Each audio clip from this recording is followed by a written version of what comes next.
They shattered her ribs with steel pipes, zip-tied her hands behind her back, wrapped her ankles in anchor chain, and hurled her off the stern into the churning black waters of the Crimson Channel, where the current would drag her down and the darkness would swallow her whole. No life vest, no final words, no mercy, just blood, salt water, and the certainty of death. But what they didn't know was that Captain Reese Vandenberg wasn't just another intelligence contractor. She was a Navy SEAL. Before we jump back in, tell us where you're tuning in from, and if this story touches you, make sure you're subscribed, because tomorrow I've saved something extra special for you. And while they celebrated on deck, toasting their success with stolen whiskey, she was already cutting herself free in the depths below, preparing to teach them that SEALs don't just survive impossible odds, they turn them into weapons. Now, before we show you how she transformed that cargo vessel into her personal hunting ground and made the man who ordered her execution beg for his miserable life, smash that subscribe button, hit the bell notification, and drop a comment telling us what country you're watching from. Because this isn't just about survival, this is about making predators become prey. The storm had been building for 3 days, turning the Aegean Sea into a cauldron of foam and fury. Lightning split the sky in jagged scars, while thunder rolled across the water like artillery fire. Captain Reese Vandenberg should have been safely aboard the USS Meridian, reviewing classified intel in her quarters. Instead, she was zip-tied to a rusted chair in the cargo hold of a hijacked freighter called the Kronos Dawn, bleeding from a dozen wounds and staring into the eyes of the man who planned to kill her. His name was Dmitry Kozlov, former Spetsnaz, current arms dealer, and the kind of predator who smiled while he worked. 3 days ago, he'd ambushed her extraction team outside Thessaloniki, killed her backup, and dragged her aboard this floating tomb. For 72 hours, he'd tried every method in the interrogation handbook to break her. Waterboarding in a shipping container, stress positions that made her shoulders scream, sleep deprivation while diesel engines roared inches from her skull. He wanted the location of operation. Midnight Tide, a joint NATO mission targeting his weapons pipeline. Reese had given him nothing. Not her clearance codes, not her mission parameters, not even her real name. So now, as the storm reached its peak and the ship pitched violently in 30-foot swells, Kozlov had decided she was more dangerous alive than useful. American women, he muttered in heavily accented English, adjusting the heavy anchor chain around her ankles. Always so stubborn. Always think they are heroes in movie. His crew, 6 mercenaries from the Balkans, each one paid to ask no questions, watched from the shadows. None of them knew she was Navy. Her cover identity listed her as a civilian intelligence analyst. Soft target. Easy kill. They had no idea they were handling a weapon. Reese's wrists were raw from the zip ties, her left eye swollen shut from Kozlov's interrogation sessions, and 3 ribs were definitely cracked. But her mind was crystal clear, running calculations. Water temperature, approximately 58 degrees Fahrenheit. Current strength, 4 to 5 knots southeast. Distance to nearest shipping lane, roughly 12 nautical miles. Survival time for an average person in these conditions, maybe 20 minutes before hypothermia. Shut down their nervous system, but Reese Vandenberg wasn't average. She was a graduate of Naval Special Warfare Group 2, trained in underwater demolition, cold water survival, and something the Navy called adverse maritime operations. In civilian terms, that meant she could kill you with her bare hands while treading water in a hurricane. The Kronos Dawn pitched hard to starboard as another massive wave crashed over the bow. Spray exploded across the deck and even through the steel bulkheads. Reese could hear the ocean trying to tear the ship apart. Perfect conditions for what she had planned. Kozlov grabbed her by the jaw, forcing her to look at him. "Last chance, Captain. Tell me about Midnight Tide, and I make death quick. Stay quiet, and Ocean does slow work." His breath smelled like cigarettes and rotting teeth. Reese met his gaze with her one good eye. When she spoke, her voice was steady as a rifle shot. Go to hell. Preparing and narrating this story took us a lot of time, so if you are enjoying it, subscribe to our channel. It means a lot to us. Now back to the story. He backhanded her across the cheek, splitting her lip. Blood ran down her chin as he straightened up, adjusting his leather gloves. Drag her topside, he ordered his men. Storm makes good cover. No one sees, no one hears. They hauled her up through narrow corridors that reeked of diesel fuel and fear. The ship groaned around them like a dying animal as the storm hammered the hull. On deck, the wind hit like a physical blow, driving saltwater spray across the steel plating in horizontal sheets. Waves the size of buildings rolled toward them out of the darkness, and lightning turned the sky into a strobing nightmare. Reese felt the anchor chain cutting into her ankles as they dragged her toward the stern rail. 20 pounds of iron links, designed to pull her straight down to the bottom where the pressure would crush her lungs and the cold would stop her heart. Kozlov thought he was watching an execution. He had no idea he was about to witness a resurrection. Any final words? Kozlov shouted over the storm, rain streaming down his face. Reese looked up at him through the chaos, water and blood mixing on her bruised features. When she smiled, it wasn't surrender. It was a promise. See you soon. They lifted her over the rail and let gravity do the rest. The last thing Kozlov saw was her body disappearing into the black water between two massive waves. The ocean swallowed her without a trace, and the storm erased any evidence she'd ever existed. Above the surface, Kozlov's crew secured the deck and headed back inside, confident they'd just disposed of another problem. They had no way of knowing that 40 feet below them, Captain Reese Vandenberg was already working to cut herself free, and in 12 hours, she'd be coming back with friends who owned these waters. The water hit Reese like a concrete wall traveling at 60 miles per hour. The impact drove every molecule of air from her lungs as 20 pounds of anchor chain dragged her into the abyss. Above her, the storm raged with biblical fury. But down here in the crushing darkness, there was only silence and the relentless pull of gravity. 40 feet, 50, 60. The pressure squeezed her chest like a closing fist while her broken ribs sent lightning bolts of agony through her torso. Blood from her split lip created a crimson cloud in the black water, and her zip-tied wrists had already gone numb from lack of circulation. The anchor chain around her ankles felt like the weight of the world itself, dragging her toward a seafloor that might as well have been on another planet. 70 feet, 80, 90 at this depth. In these conditions, with these injuries, any rational person would have already drowned. The water temperature was a hypothermia-inducing 58 degrees. The storm above created chaotic currents that could slam her into underwater rocks or drag her miles from any hope of rescue. And even if she somehow freed herself from the restraints, she'd still need to swim nearly 100 feet straight up through churning water while her body screamed for oxygen. The math was simple and brutal. She had maybe 90 seconds of breath left, and it would take at least 2 minutes to reach the surface, if she could even find it in this underwater tornado of debris and darkness. 100 feet. 110. Her lungs burned like someone had filled them with molten metal. The pressure at this depth was crushing over 4 atmospheres pressing against her body, trying to collapse her chest cavity and rupture her organs. Her eardrums felt ready to explode, and spots of light danced at the edges of her vision as oxygen starvation began shutting down her brain. But Captain Reese Vandenberg had been in impossible situations before, during Hell Week at Bud AS training. She'd been tied to a concrete block and dropped into a pool at night, blindfolded with her hands bound behind her back. The instructors called it drown-proofing, and it was designed to separate the warriors from the wannabes.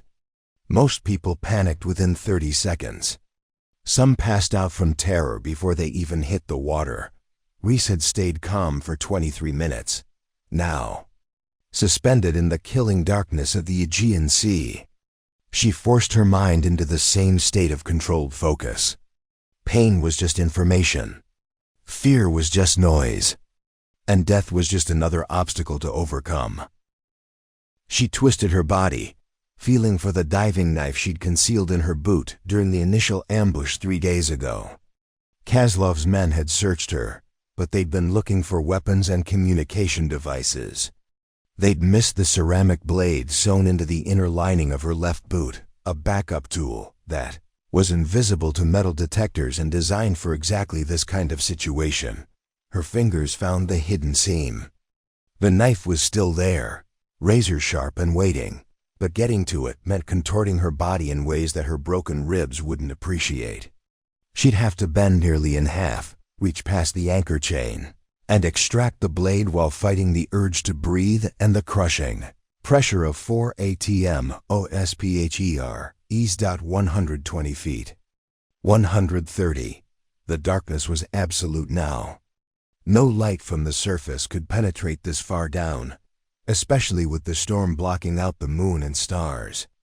She was operating purely by touch and instinct, her fingers working frantically to access the knife while her body continued its relentless descent toward the bottom.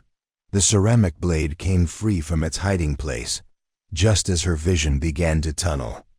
Oxygen deprivation was setting in fast. She could feel her fine motor skills starting to deteriorate. But muscle memory took over. The same movement she'd practiced thousands of times in training pools and combat scenarios.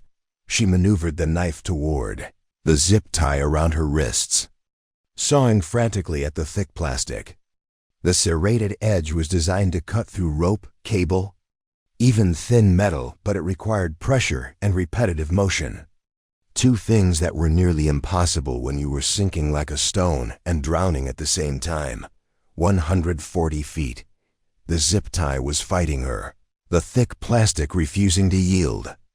Her wrists were so swollen from restricted blood flow that she could barely feel the knife handle in her fingers. Every second that passed was another foot deeper, another step closer to permanent darkness. And then, just when her lungs were about to force her to inhale seawater, she felt the zip tie snap. Her hands were free, but she was still chained to 20 pounds of anchor chain, still sinking fast, and still over 100 feet underwater with no air in her lungs. The impossible challenge had just become slightly less impossible, but it was still a death sentence by any reasonable measure. Above her, lost in the storm-torn darkness, the surface might as well have been on Mars. Below her, the seafloor waited with the patience of a grave, and Reese Vandenberg was running out of time. With her hands finally free, Reese immediately went to work on the anchor chain wrapped around her ankles. The ceramic knife was slippery in her grip, and her fingers had lost most of their feeling. But she'd been trained for exactly this kind of precision work under extreme duress. The chain links were too thick to cut, but the rope binding them to her ankles was a different story. 150 feet deep and still falling, she bent forward in the water, ignoring the screaming pain from her broken ribs, and began sawing at the thick maritime rope. Each stroke of the blade had to be deliberate and controlled. One slip, and she'd lose the knife to the darkness below. Her lungs were convulsing now, her diaphragm spasming as her body fought desperately for oxygen that wasn't there. The rope fibers began to separate under the ceramic edge. Military-grade rope was designed to hold tons of weight, but it wasn't designed to resist a seal's blade when that seal was fighting for her life. Strand by strand, the binding began to weaken, but time was running out faster than the rope was giving way. Her vision was narrowing to a tunnel, and she could feel consciousness starting to slip away at the edges. This was the moment that separated Navy SEALs from every other human being on the planet. The ability to function when their body was shutting down, to think clearly when their brain was starving for oxygen, to execute complex tasks when death was reaching out to claim them. 160 feet, the rope snapped, the anchor chain fell away, from her ankles like a concrete shroud being lifted. 20 pounds of dead weight disappeared into the abyss below, and suddenly Reese was no longer sinking. She was suspended in the black water. Free but still over 150 feet from breathable air. Now came the real test. Swimming to the surface from this depth wasn't just about distance, it was about managing decompression, controlling her ascent rate, and not letting her oxygen-starved brain make fatal mistakes. Ascend too fast, and nitrogen bubbles would form in her bloodstream, causing decompression sickness that could paralyze or kill her. Ascend too slow, and she'd pass out long before reaching the surface. She had to get it exactly right. And she had to do it while her body was already shutting down from oxygen deprivation. Reese oriented herself using a technique called bubble navigation, finding the tiny streams of air that naturally rose toward the surface and following their path upward. In the chaos of the storm above, even these bubbles were scattered and confused. But her training had taught her to read the subtle patterns in the water. She began her ascent, using controlled kicks and careful arm movements to propel herself upward without wasting precious energy. Every 10 feet, she paused for 3 seconds, allowing her body to adjust to the decreasing pressure. It was a delicate balance between speed and safety, between the urgent need for air and the deadly consequences of rushing. 140 feet, pause. 130 feet, pause. Her ribs felt like broken glass grinding against each other with every movement. But she pushed the pain into a separate compartment of her mind. SEALs were trained in something called pain compartmentalization, the ability to acknowledge injury without letting it interfere with mission-critical tasks. Right now, her mission was simple: reach the surface alive. 120 feet. 110. The pressure was decreasing now, which meant her lungs could expand slightly, giving her a tiny bit more oxygen to work with. But it also meant that any air remaining in her system would expand as she rose, potentially causing an embolism if she didn't manage it properly. She exhaled slowly through her nose, releasing the expanding air in controlled bursts while continuing her measured ascent. It was counterintuitive. Every instinct screamed at her to hold what little breath she had left, but training overrode instinct. 100 feet. 90 feet. At this depth, she could finally see the faintest suggestion of light from above. Not direct sunlight, the storm clouds were too thick for that, but the subtle difference between absolute darkness and the merely dim. It was like seeing a candle flame from miles away, but it was proof that the surface existed. Her body was running on fumes now. Her heart was hammering irregularly, her muscles were cramping from oxygen debt, and her vision kept fading in and out like a broken television signal. But she was rising steadily, methodically, professionally. 80 feet. 70 feet. The water around her was getting more turbulent as she approached the storm-torn surface. She could feel the pull of massive waves passing overhead, creating currents that threatened to drag her sideways or push her back down. But she'd trained in conditions like this, learning to read the water and use its movement to her advantage rather than fighting against it. 60 feet. 50 feet. Now she could actually see the turbulence above, the churning chaos of the storm-driven surface, white foam and debris spinning in violent spirals.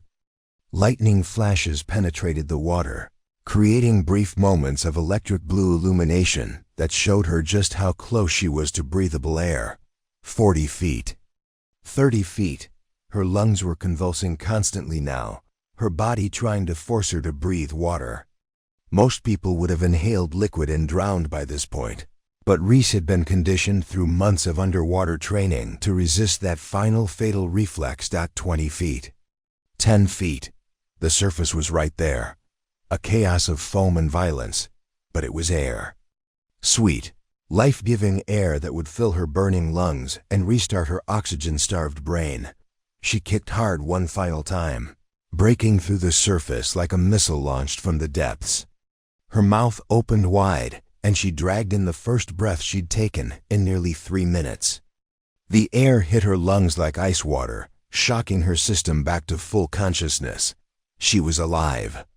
Against all odds, against every mathematical probability. Against the combined forces of pressure, cold, injury, and drowning. Captain Reese Vandenberg had fought her way back from the dead, but as she treaded water in the middle of a raging storm, surrounded by 30-foot waves and lashing rain, she realized her ordeal was just beginning. She was alive, but she was alone in one of the most dangerous seas on Earth, with no rescue in sight and a crew of killers somewhere nearby who thought she was already dead. The first victory was hers. Now she had to figure out how to survive long enough to claim the rest. The storm was a living thing, all teeth and claws and murderous intent. Waves the size of 3-story buildings rolled toward Reese in endless succession, each one threatening to drive her back under the surface she'd fought so hard to reach.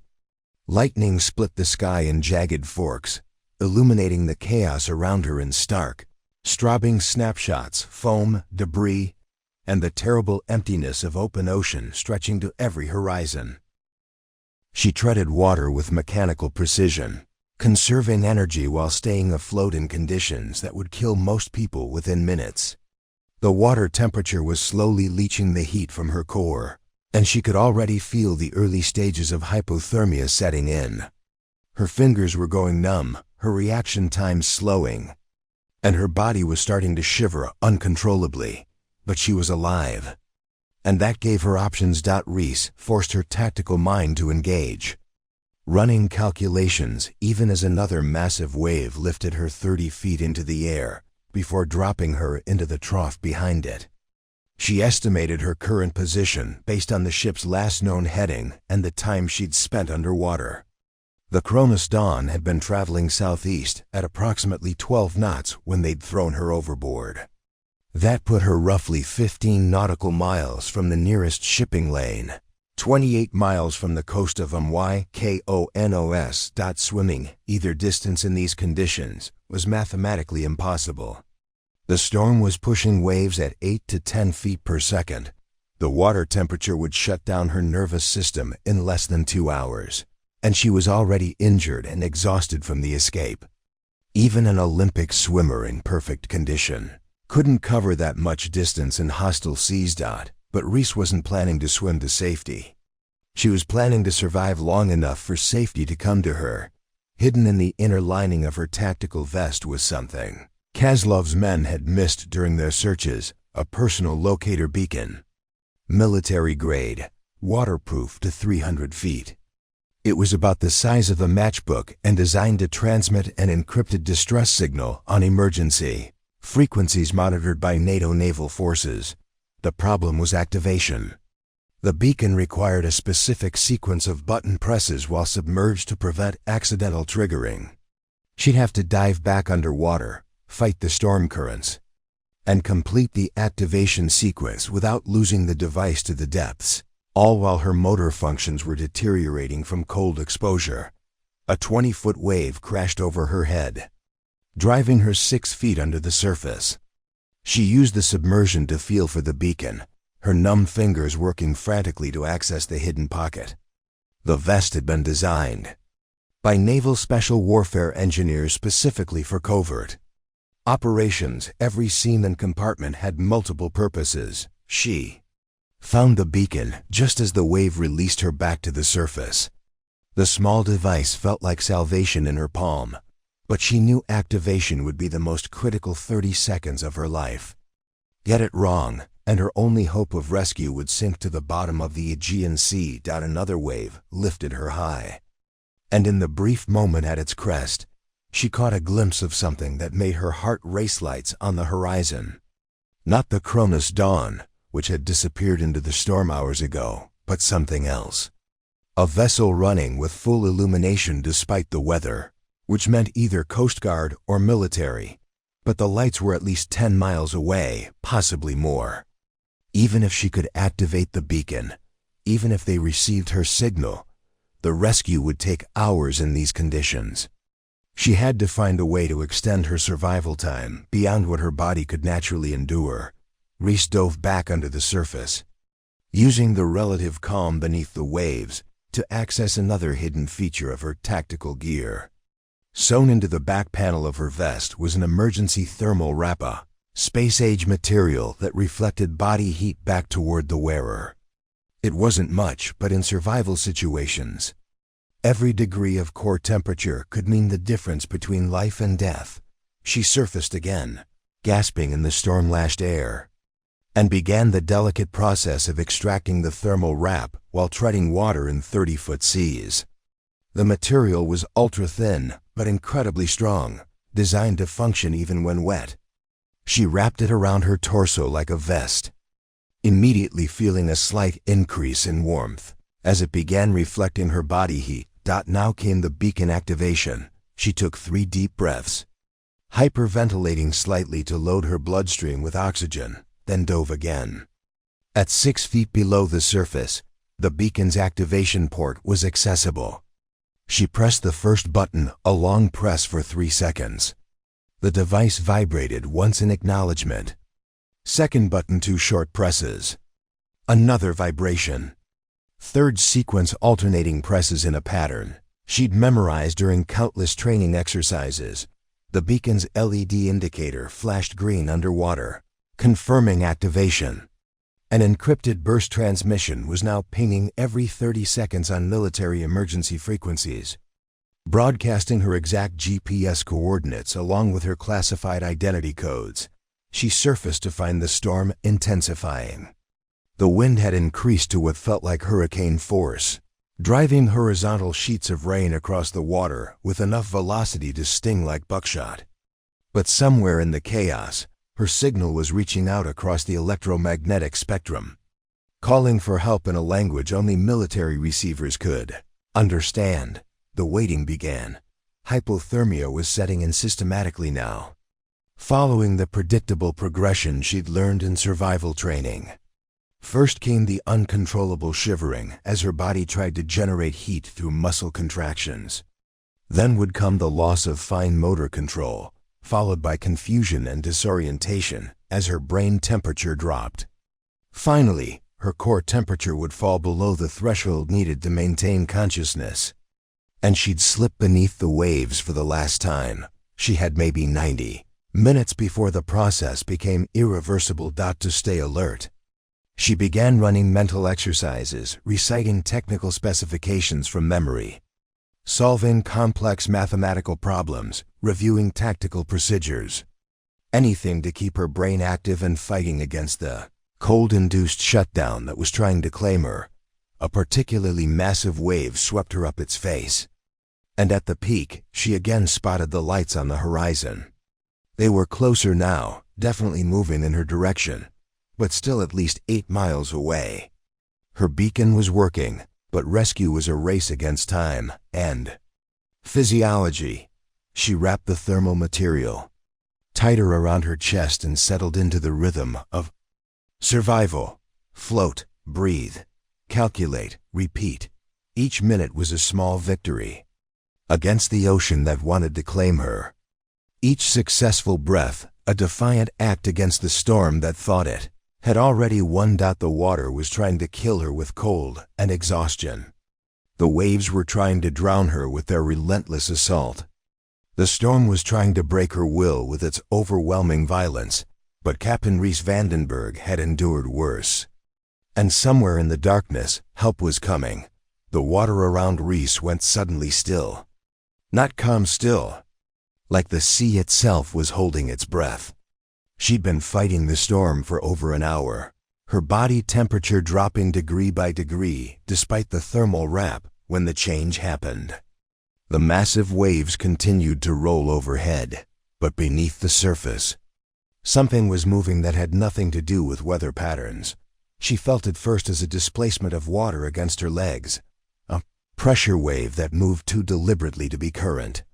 Her survival instincts, honed by years of combat diving and underwater operations, screamed a warning that made her blood freeze colder than the Aegean waters already had. She wasn't alone out here. Reese forced herself to remain motionless, floating in the trough between two massive swells. Her body wanted to thrash, to swim, to flee, but movement would only confirm what the creature below was trying to determine, whether she was prey. The shadow materialized slowly from the depths, rising with the patient certainty of an apex predator that had ruled these waters for millions of years. 22 feet of muscle and cartilage, with a torpedo-shaped body built for one purpose: killing. A great white shark, possibly the largest she'd ever seen. Its scarred hide telling the story of decades of dominance in the deep. The massive predator circled her once at a distance of 30 feet, its black eyes reflecting nothing but hunger and calculation. Reese could see remora fish attached to its hide, and the way it moved through the water with absolute authority. This wasn't some young, curious shark investigating an unusual object. This was an experienced killer that had learned to associate blood in the water with easy meals, and Reese had been bleeding from her facial injuries for over an hour. The shark completed its first circle and disappeared back into the murky depths. Reese knew this was the worst possible scenario, a predatory assessment. The animal was determining whether she was wounded enough to be an easy kill, whether she would fight back, whether the energy expenditure would be worth the meal. Her SEAL training kicked in with crystalline clarity. During hostile environment survival courses, she'd learned that shark attacks followed predictable patterns. The initial circle was reconnaissance. The second approach would be closer, more aggressive. The third would be a test strike, a bump, or a bite to see how the prey responded. She had maybe 60 seconds before the next approach. Reese reached down to her boot, her numb fingers searching for the ceramic knife that had already saved her life once tonight. The blade felt impossibly small against a predator that could bite her in half, but it was the only weapon she had. More importantly, she knew where to use it. Sharks had specific vulnerable points: the gills, the eyes, the sensitive electrical receptors around the snout. But hitting those targets required getting close enough to die, and maintaining enough motor control to be precise. When her body was shutting down from hypothermia, the second approach came faster than expected. The shark rose from below and behind, using the storm chaos to mask its movement. Reese caught sight of it at the last second, a gray torpedo of muscle and teeth arrowing toward her. With terrifying speed, she twisted in the water, pulling her knees up to make herself appear larger while keeping the knife ready. The shark altered course slightly, passing within arm's reach. She could have touched its dorsal fin as it swept by, could see the rows of serrated teeth in its slightly open mouth, but it didn't strike. Not yet. The third circle was tighter, more aggressive. The shark was no longer investigating, it was hunting. Its movements became sharper, more direct, and Reese could see its pectoral fins angling downward in the classic pre-attack posture. This was it. The moment that would determine whether she survived to see rescue, or became another statistic in the shark attack files. The great white came in fast and low, rising from a 45-degree angle with its mouth beginning to open. Reese waited until the last possible second, then executed a maneuver she'd practiced dozens of times in controlled conditions, but never with her life actually depending on it. She drove herself downward and to the side, letting the shark's momentum carry it past her while she raked the ceramic blade across its gill slits. The knife bit deep, and a cloud of the predator's blood billowed into the water as it thrashed away from the unexpected pain. But instead of retreating, the massive shark turned with frightening agility and came back immediately, now truly enraged. Its approach was no longer calculated. It was a fury of teeth and muscle determined to destroy whatever had dared to wound. Reese barely had time to orient herself before 22 feet of apex predator was on her again. This time she went for the eyes, driving the knife toward the shark's left orbital cavity while using her other hand to grab whatever she could reach of its rough hide. The blade found its mark, and the shark's thrashing became violent enough to nearly tear her arm from its socket. But she held on, riding the predator's convulsions while continuing to work the knife deeper into the neural cavity behind its eye. The great white's movements became erratic, then sluggish, then stopped altogether. The massive body began to sink, trailing blood that would attract other predators from miles away. Reese released her grip and watched the shark disappear into the depths, taking with it any chance she had of remaining undetected in these waters. Shark blood was like a dinner bell to every carnivore in the area, and she was floating in the middle of what would soon become a feeding frenzy. But as she treaded water in the aftermath of the encounter, something had changed. The lights on the horizon were definitely closer now, maybe 4 miles out. She could make out the distinct pattern of a military vessel running at flank speed through the storm. Multiple white lights with red and green navigation markers. Her beacon was working. Help was coming. She just had to survive whatever else the ocean threw at her in the next 30 minutes. Behind her, drawn by the scent of blood in the water, more shadows were beginning to rise from the depths. The great white had been a lone hunter, but its death had sent out a chemical signal that other predators couldn't ignore. Reese gripped her bloodied knife and prepared for round 2. The storm was still raging, her body temperature was still dropping, and rescue was still miles away. But she just killed one of the ocean's apex predators with nothing but a ceramic blade and tactical training. Whatever came next, she was ready for it. The sea had tried to drown her, freeze her, and feed her to its most dangerous inhabitant. She was still here, still fighting, still absolutely determined to make the men who threw her overboard pay for their mistake. Because Navy SEALs don't just survive impossible odds. They turn those odds into weapons. The searchlight hit her like a bolt of lightning, turning the storm-dark water around her into a brilliant white circle of salvation. Reese squinted against the blazing illumination, her salt-crusted eyes struggling to focus as the light swept back and forth across the churning waves before locking onto her position. Contact. Survivor in the water, bearing 047. The voice carried across the wind through a military-grade hailer system, sharp and professional despite the chaos of the storm. Above the light, she could make out the angular silhouette of a Greek Navy patrol vessel, a Rusin-class fast attack craft, built for speed and precision operations in exactly these kinds of conditions. The ship turned toward her with purposeful urgency, its twin diesel engines roaring as it fought through 30-foot swells to reach her position. But even as relief flooded through her hypothermia-clouded mind, Reese's tactical instincts remained sharp. Something was wrong with this picture. Greek Navy vessels didn't typically operate this far from shore during major storms. Their patrol routes were coastal, focused on smuggling interdiction and search and rescue operations within 20 nautical miles of the mainland. This ship was operating in international waters in hurricane-force conditions. With what appeared to be a full combat loadout, the vessel pulled alongside her with expert seamanship, its hull rising and falling in the massive swells but maintaining position with mechanical precision. A rescue basket descended from a deck crane, controlled by hands she couldn't see in the spray and darkness. "Grab the basket. We'll have you aboard in 30 seconds.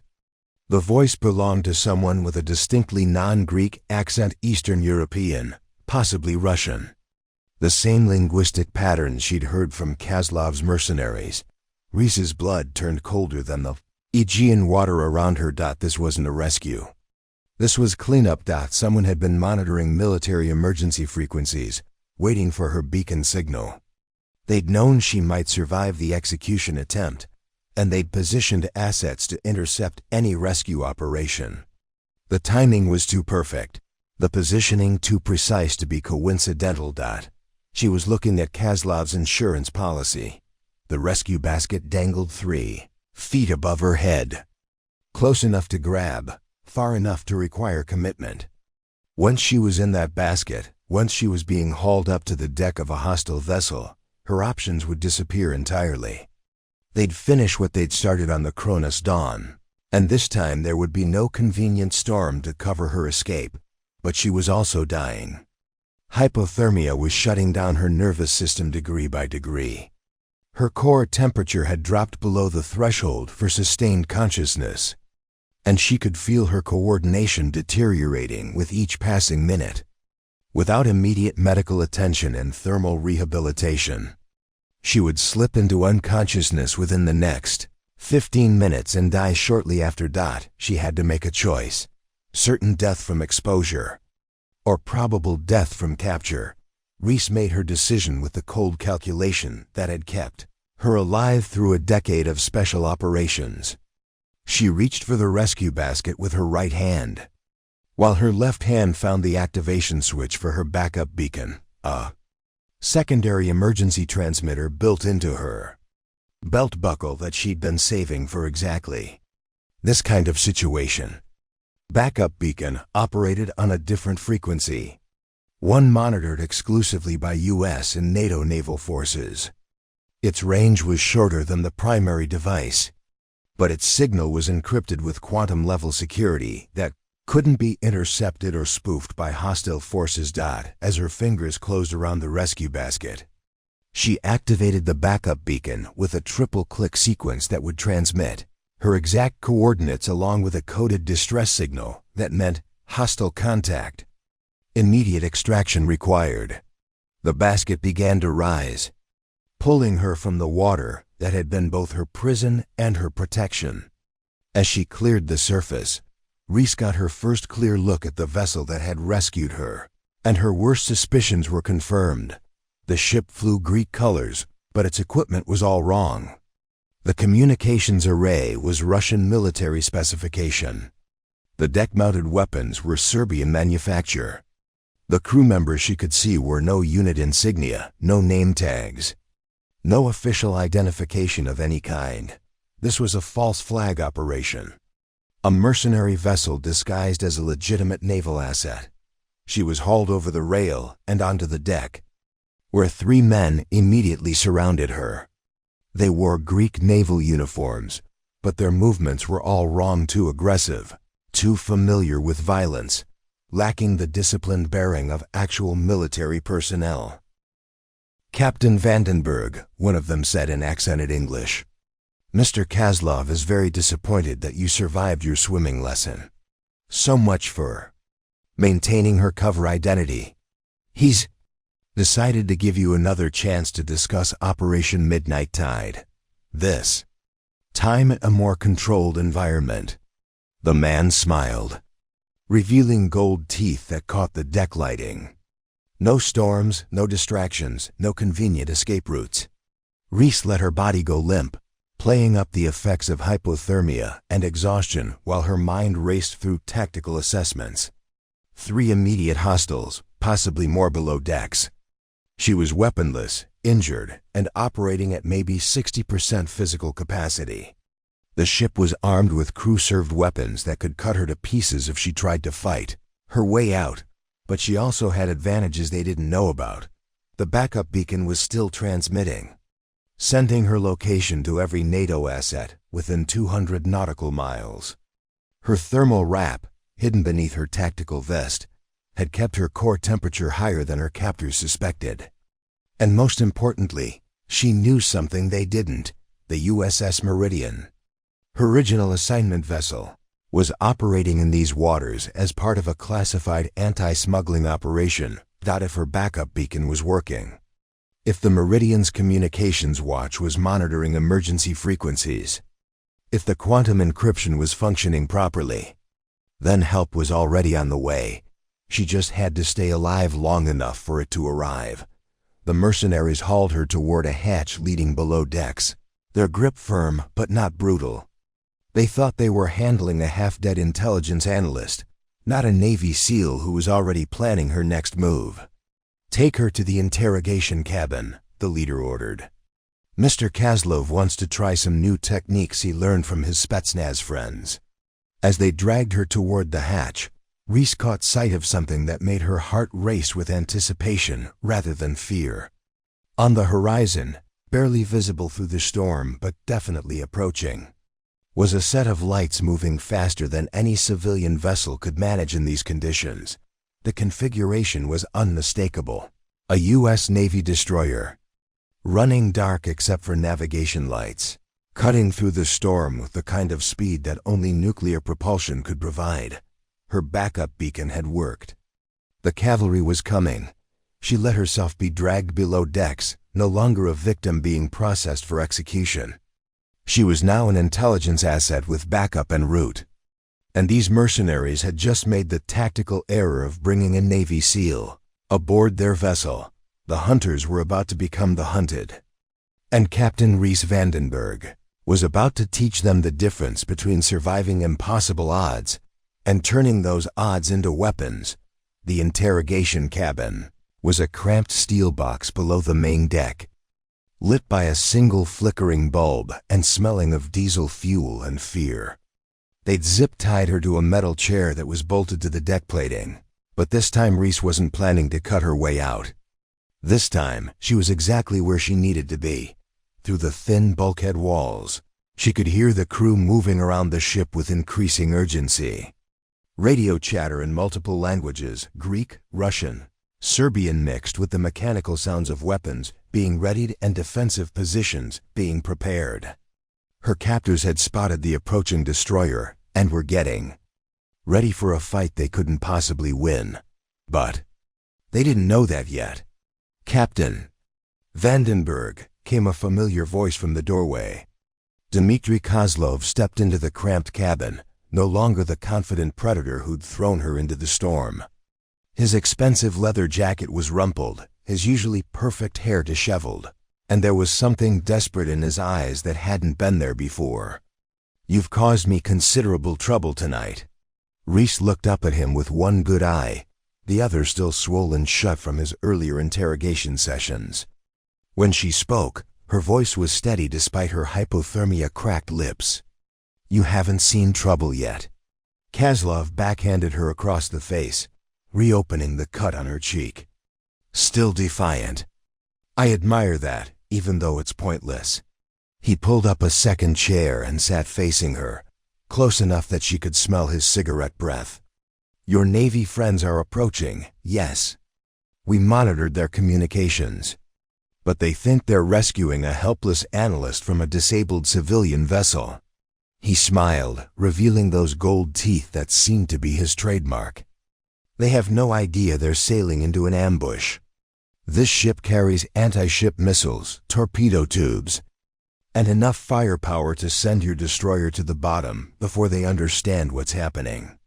Reese let her head hang forward as if exhausted, but her mind was racing through tactical calculations. The fake Greek patrol vessel was armed, but it was still a fast attack craft going up against a U.S. Navy destroyer. The firepower advantage was significant, but not insurmountable if the element of surprise was used correctly. More importantly, Kozlov was making the classic mistake of underestimating his opponent.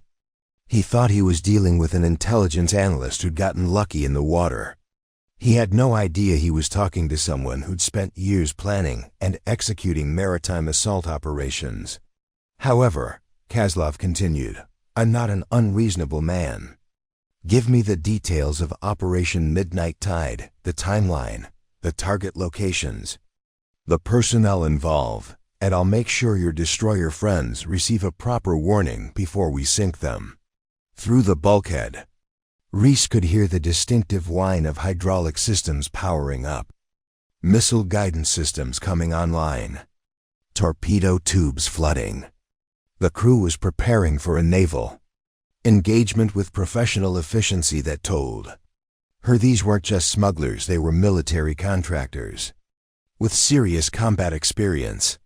"You have maybe 10 minutes before the shooting starts," Kozlov said, checking his watch. "After that, your rescue becomes your funeral." Reese raised her head and met his eyes. "There's something you should know about Operation Midnight Tide." His expression sharpened with interest. "Yes? It was never about stopping your weapons shipments." She leaned forward as much as the restraints would allow, her voice dropping to barely above a whisper. "It was about finding you." The confusion in Kozlov's eyes was almost comical. "What do you mean?" You think I'm an intelligence analyst?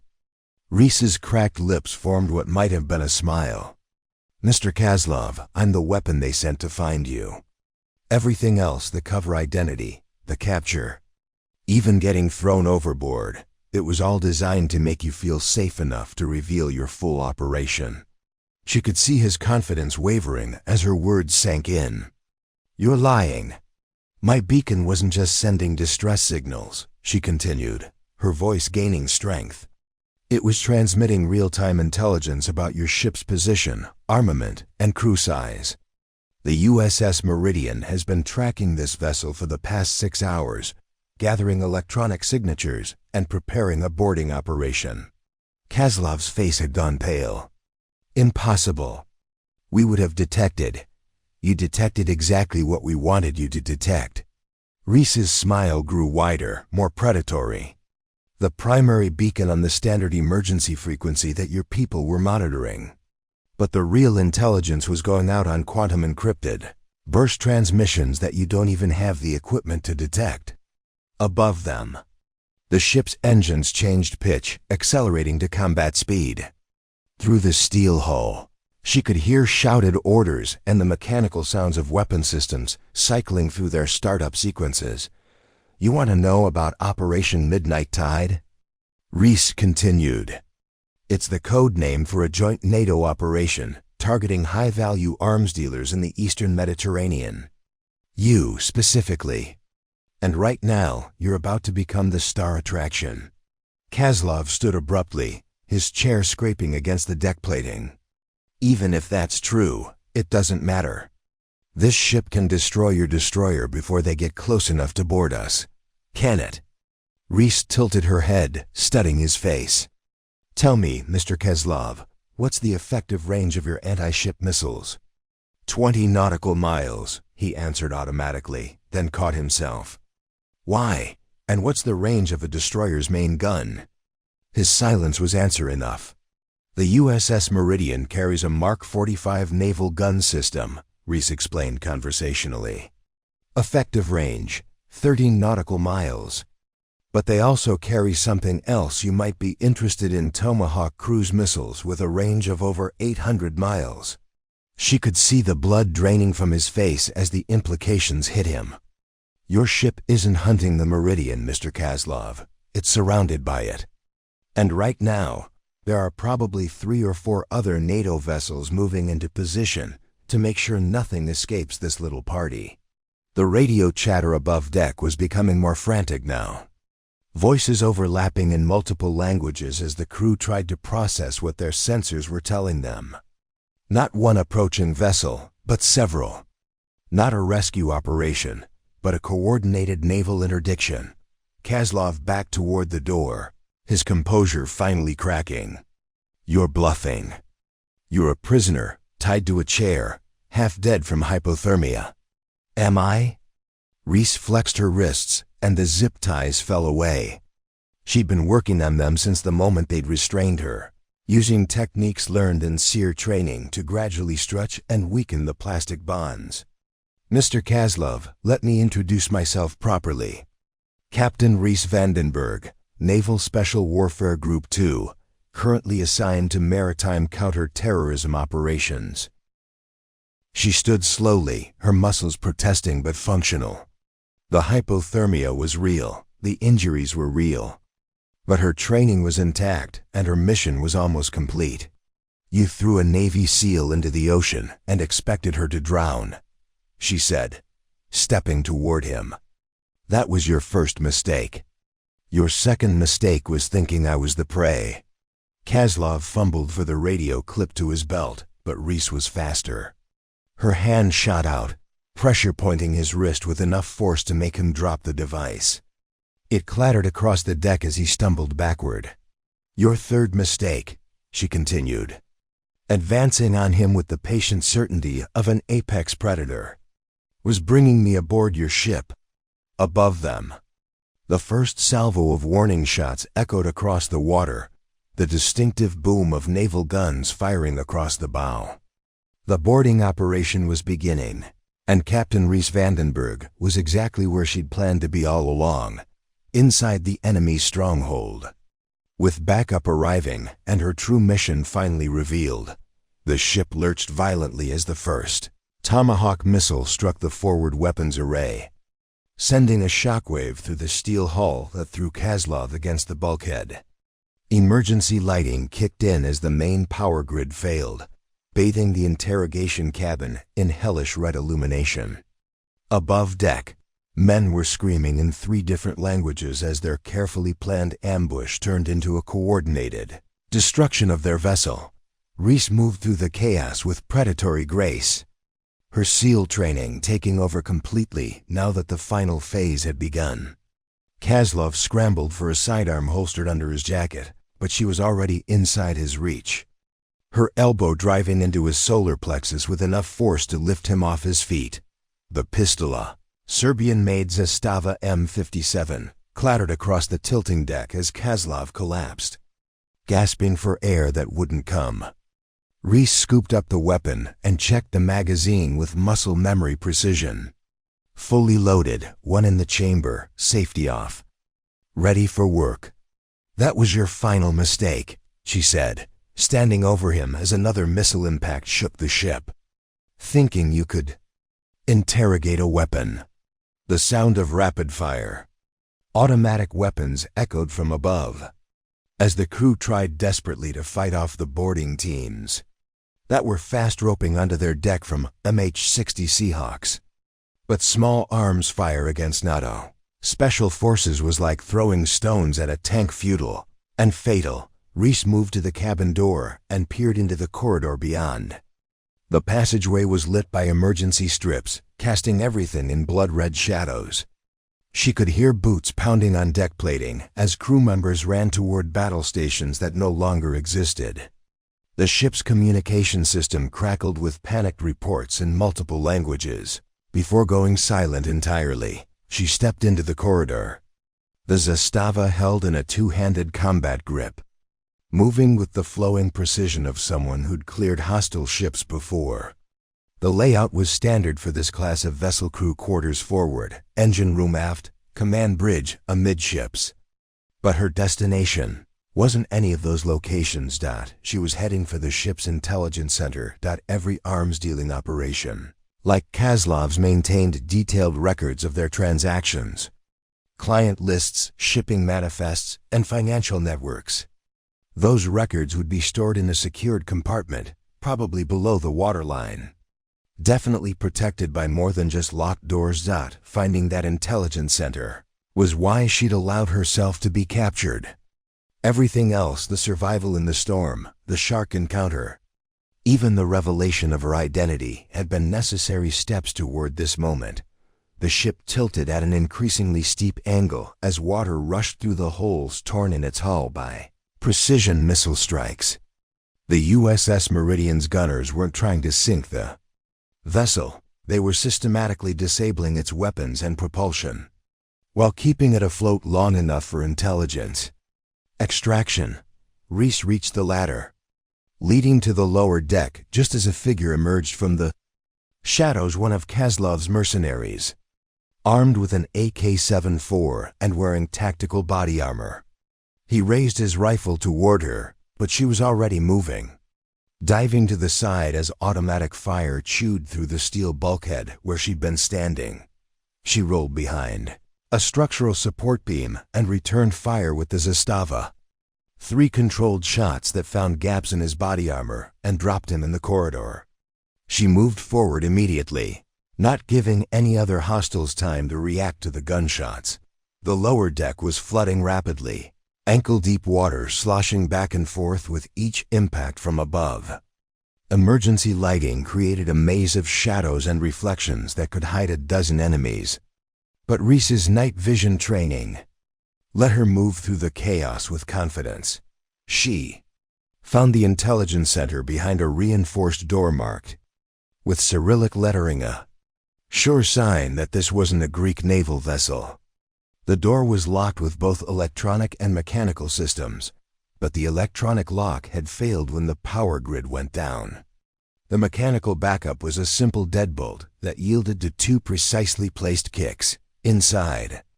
The compartment was exactly what she'd expected.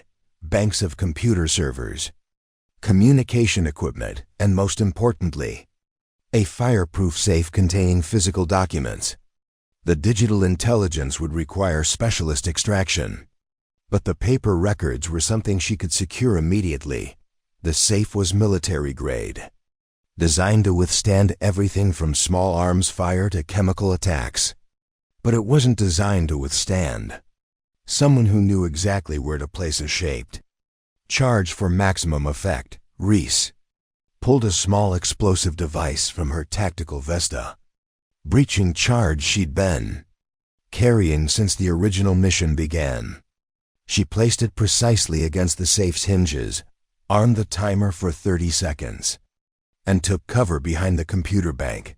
The explosion was muffled but effective, blowing the safe door clean off its hinges and revealing stacks of documentation inside. Shipping manifests, financial transfers, client communications, and most importantly, a detailed organizational chart showing the complete structure of Kaslov's network. She stuffed the critical documents into her vest just as was. The ship's general alarm began wailing the signal for abandoned ship.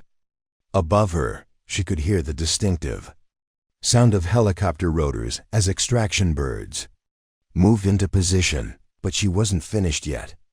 Computer servers contained terabytes of digital intelligence that would map the entire Eastern European arms trade. NATO cyber specialists could extract that data, but only if the servers survived the ship's destruction. She needed to ensure they remained intact for recovery. Reese began the process of shutting down the servers in sequence, following protocols designed to preserve data integrity even during catastrophic system failures.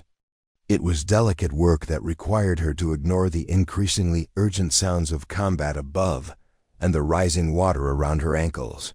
The ship shuddered as another precision strike took out its remaining engine, and she could feel the hull beginning to list more severely toward starboard. The vessel was dying, but it was dying in exactly the way NATO forces had planned, slowly enough for intelligence extraction, quickly enough to prevent escape. She finished securing the servers just as heavy footsteps echoed in the corridor outside. Multiple sets of boots, moving with tactical precision rather than panic. The boarding teams had fought their way below deck and were beginning systematic clearance operations. U.S. Navy. Identify yourself. The voice carried the authority of someone accustomed to having their orders followed immediately. Captain Reese Vandenberg, Naval Special Warfare. She called back, keeping her hands visible as armed figures in full tactical gear appeared in the doorway. I have critical intelligence secured and ready for extraction. The lead operator, a SEAL Team 6 veteran based on his equipment and bearing, lowered his weapon slightly. Ma'am, we need to move now. This ship has maybe 10 minutes before she goes under. Reese gestured toward the computer servers and the intelligence safe. Everything NATO needs to roll up this entire network is in this room. We're not leaving without it. The team leader spoke into his throat mic, calling for technical specialists and heavy lifting equipment. Within minutes, the intelligence center was swarming with personnel who began the rapid but careful process of extracting every piece of recoverable data, as they worked. Reese made her way back toward the upper deck, following the team leader through corridors now knee-deep in seawater. The ship was dying around them, but it had served its purpose, delivering the intelligence mother lode that would destroy an arms trafficking network spanning 3 continents. She reached the main deck to find organized chaos. NATO forces had secured the vessel completely, with surviving crew members zip-tied and under guard, while specialists extracted intelligence from every accessible system. Helicopters circled overhead, providing cover and evacuation capability. But there was one piece of business left to finish. Dmitry Kaslov sat against the superstructure, his hands flex-cuffed behind his back, watching his carefully built empire being systematically dismantled by people who understood his business better than he did. When he saw Reese approaching, His expression shifted from defeat to something approaching respect. "You planned all of this," he said, not really a question. Reese stopped in front of him, the zastava still in her hand, salt water dripping from her tactical gear. "From the moment you ambushed my team in Thessaloniki. Everything that happened after that was just you following the script we wrote for you." She holstered the pistol and looked out over the storm-tossed sea where NATO vessels were taking up recovery positions. "You threw me into the ocean thinking you were disposing of a problem. Instead, you gave me exactly what I needed to destroy you." The ship gave another violent lurch as its death throes intensified, and the evacuation helicopters moved in for final extraction. Reese turned toward the nearest bird, where a crew chief was waving her forward. It was time to go home and write the after-action report that would end Dmitry Kozlov's career permanently. The ocean had tried to kill her. The storm had tried to break her. The sharks had tried to eat her. And in the end, she'd turned all of it into weapons against the men who thought they could make her disappear, because that's what Navy SEALs do. They don't just survive impossible odds. They make those odds work for them. 6 months later, Captain Reese Vandenberg stood in the secure briefing room of the Pentagon, watching as the final pieces of Operation Midnight Tide were laid out on the conference table like a completed jigsaw puzzle. Photographs, financial records, intercepted communications, and detailed organizational charts covered every surface, the complete anatomy of what had been the largest arms trafficking network in the Eastern Mediterranean. 47 arrests across 12 countries, Admiral Patricia Shun announced to the assembled intelligence officials. Over $200 million in assets seized, and the complete dismantling of a weapons pipeline that was supplying conflicts from the Balkans to North Africa. The evidence was overwhelming and devastating. Bank records from Zurich showed financial transfers to terrorist organizations. Shipping manifests detailed weapons shipments disguised as humanitarian aid. Communication intercepts revealed corruption networks reaching into multiple governments. All of it had been secured during those final minutes aboard Kozlov's sinking vessel. The intelligence recovered from the ship's computers has given us actionable targets that will keep NATO counterterrorism units busy for the next 5 years, the Admiral continued. This operation represents the single most successful penetration of organized arms trafficking in modern history. Reese listened to the briefing with professional satisfaction, but her mind kept drifting back to that night in the storm. The feel of salt water in her lungs, the weight of anchor chains around her ankles, the moment when 22 feet of apex predator had tried to make her into dinner. They'd thought they were executing her. Instead, they'd delivered her exactly where she needed to be. "Captain Vandenberg," the Admiral addressed her directly, "your infiltration strategy was unconventional, to say the least. Walking into an obvious ambush, allowing yourself to be captured and tortured, then surviving execution by drowning. It's not exactly by the book." Reese stood at attention. "No, ma'am, it wasn't. But sometimes the book doesn't account for the psychology of the target. Kozlov needed to believe he'd won, needed to feel completely safe before he'd reveal his full operation. And you were willing to bet your life that you could survive whatever he threw at you." "Ma'am, I was willing to bet my life that he would underestimate what a Navy SEAL could survive." The Admiral smiled slightly. "That bet paid off. The Joint Chiefs are recommending you for the Navy Cross. The Navy Cross, the service's second highest decoration for combat valor. It would join the Silver Star and Bronze Star already in her service record. Recognition for actions that would never be publicly acknowledged, but would echo through the intelligence community for decades. But awards weren't what mattered to Reese. What mattered was the stack of case files that would never be opened again. The weapons shipments that would never reach their destinations. The conflicts that might never escalate because the fuel for those fires had been cut off at its source. "There is one more item of business," the Admiral continued, pulling a folder from the classified stack. "Dmitry Kozlov." The folder contained surveillance photos taken at a DX Florence, the supermax prison where Kozlov was serving 6 consecutive life sentences without possibility of parole. The images showed a broken man, aged beyond his years, isolated in a concrete cell where he would spend the remaining decades of his life. "He's been cooperative with federal prosecutors," the Admiral noted, providing testimony that's led to additional arrests and asset seizures. Apparently, spending 3 days thinking he'd killed a Navy SEAL, then watching that same SEAL orchestrate the destruction of his life's work, had a profound psychological impact. Reese studied the surveillance photos without emotion. The man who'd beaten her, tortured her, and thrown her into the ocean to die was now counting the hours in a concrete box. His empire reduced to memories and his future measured in decades of solitary confinement. Justice served at absolute zero. "He's requested to speak with you," the Admiral added. "Repeatedly. The psychologists think he's developed an obsession with understanding how you survived, how you planned the operation, how you turned his victory into his defeat, and the request is denied, of course. You have no obligation to provide closure to a war criminal. But I wanted you to know that even now, 6 months later, you're still living rent-free in his head." The briefing concluded with handshakes and congratulations, but Reese remained behind as the room emptied.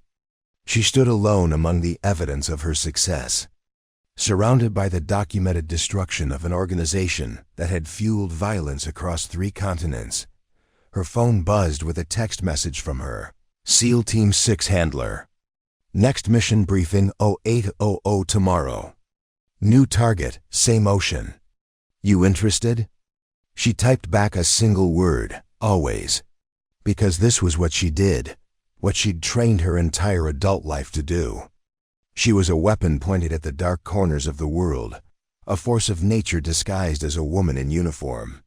When diplomacy failed and conventional military action was too blunt an instrument, they sent people like her to solve problems that officially didn't exist.